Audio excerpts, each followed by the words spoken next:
like every single day.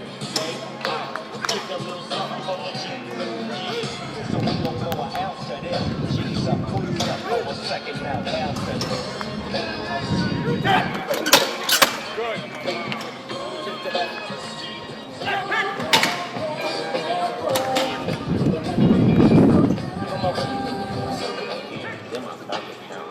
in my bank account, yeah, in my bank account.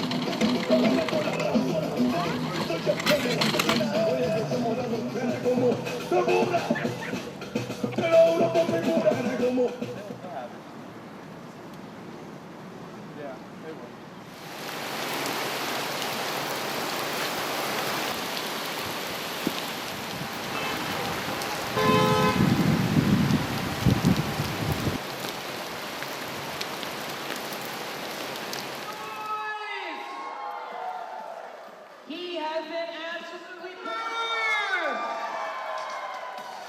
It's absolutely go. And there they go. 5 week one. Perfect. Through the hoop into the tunnel. Over hurdle. Team, come on, go crazy. Doing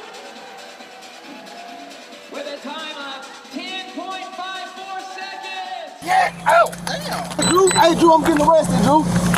I'm getting arrested. It's why the nation's attention has been on South Florida. You stop crying. And not for anything good, but for what started as a traffic stop Sunday of Dolphins superstar Tyreek Hill.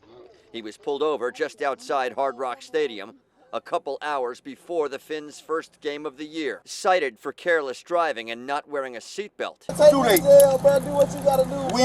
We will. Hill also wound up like this. I'm still kind of shell-shocked from it, man. I just had surgery on my knee, bro. I just had surgery on my knee, bro. It all happened so fast. When we tell you to do something, you do it. It happened to also result in this Miami-Dade cop placed on administrative duty. Now on the hot seat, Officer Danny Torres is seen with his knee on Hill's back in the footage. Here's how it played out in order. Motorcycle cops stop Hill's McLaren. Don't knock on my window like that. Why you have it up? Don't knock on my window like that. Why you have it up? I have to knock to let you know I'm here. That way you can lower it and talk to you. Just get my ticket, bro, so I can go. I'm finna be late, gang. Do what you gotta do. Keep your window down. Don't tell me what. Keep your window down. I'm gonna get you out of the car. As a matter of fact, get out of the car. Give me that, bro. Get out of the car. Give me that. I'm gonna break that freaking window. Get out of the car. I'm finna get out. Get out of the car right now. We're not playing this game. Get out. Get out. Get out. Get out. Get out. Get out. Get out.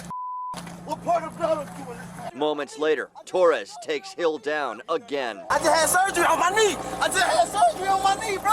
I just had surgery on my knee, bro. I just had surgery in your ears when we go there. Chill, bro. Chill. Hill and his agent, Drew Rosenhaus, both watched the body camera video. He couldn't believe what he was watching. The footage released by the department a day after the incident and the announcement of a pending internal affairs investigation. Rosenhaus and other reps for Hill have said the All-Pro is considering taking legal action. But I personally think that they should lose their jobs. When we tell you to do something, you do it. You understand? I'm getting out, you understand? Not what you want, but what we tell you. You're a little confused. I'm getting out, bro. Too late. Too late. With a smile on his face, Enrique Tarrio, now a free man, embraced his mother at Miami International Airport. I knew on January 20th, somewhere around January 20th, January 27th, I was going to get released and I was going to be reunited with my family. That reunion happened Wednesday in front of dozens of cameras, plenty of airport travelers, Back it out. and other members of the Proud Boys. I'm glad he's back with his family and back home where he needs to be. Just like all the political prisoners across America, they're getting back home to their loved ones. Earlier this week, President Donald Trump pardoned or issued commutations for more than 1,500 people connected to the January 6th Capitol riots. And what he did yesterday to me puts him in the category of family. Tarrio spoke one-on-one with 7 News outside of his home after he was released from federal prison. My belief is the president went case by case, looked at these cases, and said, okay, was the process fair? And he found that in 100% of these cases, the process wasn't fair. But not everyone agrees with the pardons. Traitor! A man shouted the word traitor as Tario was escorted out of the airport. And then there was this moment. Someone threw a lighter as reporters interviewed Tario's fellow Proud Boys member. That's nothing. He can't stop us, so it doesn't matter. Tario served 16 months of what was supposed to be a 22-year sentence. I kind of knew from the beginning that I wasn't going to serve the full 22 years. Not because of like a pardon or anything. We had a good, we had a really good case for appeal. From an arrest to a conviction, a pardon, and he says a continued commitment to the Proud Boys. I love this club and I love what it's about and I love this country and I love my president. Daniela, escucha. Estamos en la lucha. Outside City Hall Monday. People forced to leave their homes in Little Abner Mobile Home Community. Fought for themselves because they want their voices heard. I went into this community thinking that we were going to be able to form our forever home. She is one of the many residents who feels blindsided that now she has to leave. Samantha Morales, her husband and 4 kids, moved into the neighborhood in November, and her dreams of having that forever home shattered very quickly. Not even a week living there, I go out to go pick up my kids for the school. The paper's posted on the door. That's when everyone learned they had to leave by May 19th, 2025 because the mobile home community was closing. We're told the land is going to be used for new development. We've learned by state law the residents must be given a mandated amount for a trailer park closure, and on top of that, the owners offered an incentive for moving early, which decreases as time passes. More than 600 people have accepted the maximum payout. Around 200 others have not taken a payout and are suing the property owner, the city of Sweetwater, and Miami-Dade County. Go ahead. Monday evening, many spoke in front of the city commissioners during public comment. This was not an item on the agenda. ¿Qué hago? ¿A dónde me voy? This woman asked the city commissioners what she is supposed to do now, where she is supposed to go, adding the payout isn't enough. One city commissioner explained to the crowd what the city can and cannot say at this time. Based on litigation, anybody who knows basic law, nobody is supposed to say anything. You guys have all the right in the world to speak. You guys have all the right in the world to be heard. You have all the right in the world to scream. I can tell you wholeheartedly that we sympathize and empathize with what's happening to you, but there are certain things that are out of our control. Back outside, the crowd moved their protests to the city streets, hoping someone will listen. They'll be able to see that there is an entire community assembled outside, ready to demand accountability for what's been going on in Sweetwater. 4 small islands located between mainland Miami and Miami Beach look like paradise from above, but they're off limits this Memorial Day weekend. And it's all because of this: trash, trash, and more trash. The city of Miami has been trying to clean it up. A new project they're calling Leave No Trace is raising awareness about the impacts of littering. Think twice before you put anything in the water, whether you're at a park, whether you're on the water. It all makes its way over to our bay. But now they're taking it a step further, shutting down Osprey Island, Morningside Island, Willis Island, and Pace Picnic Island, which all host a lot of recreational boaters who leave behind lots of garbage. It's something Hayes Almond, head captain at Aqua Party Boats, knows all too well. It's definitely a problem. You know, myself, I do beach cleanups at least twice a year. His last cleanup just 2 months ago, and the amount of trash they collected is scary. We collected every bit of about 400 pounds of trash within 3 hours just from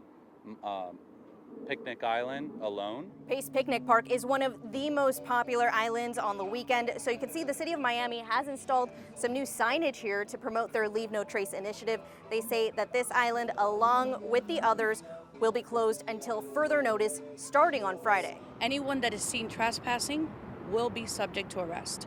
There are going to be plenty of signage. We have been giving people plenty of time to already plan for alternate destinations. So before you anchor down, no, Miami police is not tolerating any litter bugs or trespassers, though the island closures are a disappointment for some. It's truly unfortunate because it's taken away from other boaters who try to respect the environment. Many people understand why the city is imposing these new limits. I've seen all you people going after Boca Bash or whatever, throwing your trash in the water, doing all this, gallons. I'm talking gallons of trash. Pick it up, man. It's not that hard. The gift of giving is soaring through the goalpost. Anytime we get an opportunity to do that, it's always a good deal for us. The Miami Dolphins Football Unites program, along with the Morgan Law Group, are running the play to make Christmas dreams come true. It means a lot to be able to be here and get to experience all of this. 30 families got the invite to Hard Rock Stadium to enjoy meeting Santa, savor a delicious meal, and get every gift checked off their Christmas list. It's a pleasure to be able to bring that moment to them. But that moment didn't stop at the home of the Finns. At Lone Depot Park, 110 elementary school students made their way as they grabbed gifts,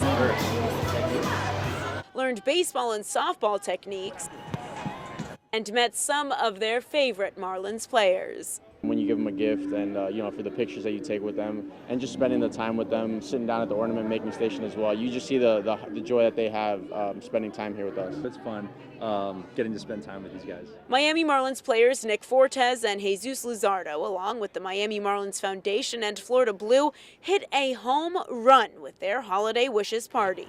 Yes, sir. Right foot only. Good work. For us to be able to bring them here and now they get to receive a gift from us. They get to have a once-in-a-lifetime experience spending time with the player. You just see their joy, their faces, their smiles. Like, it's all worth it. The Smile Score doesn't stop there. The Dolphins Cancer Challenge, along with Auto Nation, took a trip to the Pediatric Oncology Clinic at Sylvester Comprehensive Cancer Center. Ready to fist bump? Yeah. The kids got to meet some of their favorite players. Yeah, it makes me feel so incredible. Obviously, these kids are warriors and they're going through such a tough time. But the fun and the gifts make the tough times a little bit easier. I got these guns for my brothers and myself so we can have a Nerf battle. Bam, bam, bam. Setting the tone for the holidays to come. Today we're just out here celebrating, enjoying a little bit of Christmas cheer, and bringing a little bit of normalcy back into our house. Puppies crated in quarantine.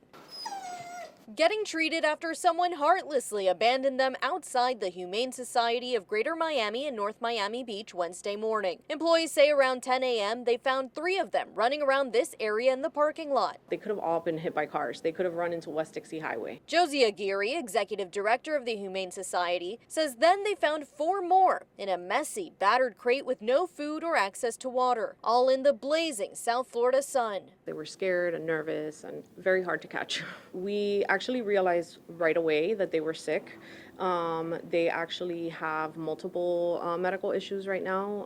They have giardia, coccidia, roundworms, hookworms. Thankfully, employees were able to round them all up to get them the help that they need. But they say that the shelter is full, and this isn't the first time this happens. Last month, these 8 dogs were dumped outside the shelter. It's the same situation. Somebody didn't really care whether or not we had space. The disturbing trend growing and putting a huge strain on not just this shelter, but every animal shelter in Miami-Dade. A couple years ago, maybe 2 years ago, our average monthly abandonment was maybe 15 animals. We're between 50 and 60 right now. Pop-up crates are now the norm. With the shelter at capacity, it is critical for people to follow the organization's intake process to make sure they can make room. We know a lot of it has to do with finances. We completely understand that. But times are not just tough for the owners, they're tough for the shelters as well. And if it's not done in a way that allows us to make the proper room, it's just putting so much strain on everything, and then the animals that are here suffer more.